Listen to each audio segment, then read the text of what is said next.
Well, unprecedentedly, we had a major flooding. Because we haven't seen such flooding for the last 80 years, and the river level went high.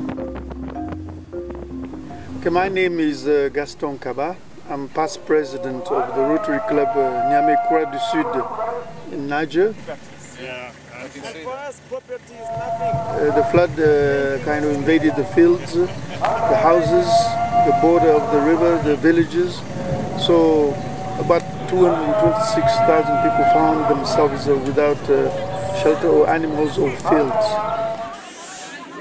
So as soon as we heard of the flooding, we started contacting friends and especially ShelterBox.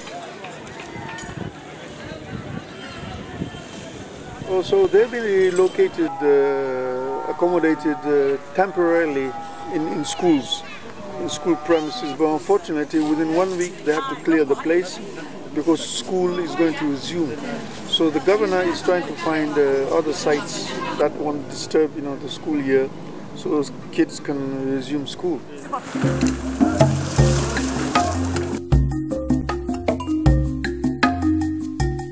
So for the moment here we are at a kind of youth center which can accommodate about 50 tents. I think there is another site which can also accommodate 150 tents. We feel very proud, very happy, very grateful to ShelterBox because I guess service above self is our motto, and I think it's natural that us as Rotarians to be involved thanks to ShelterBox.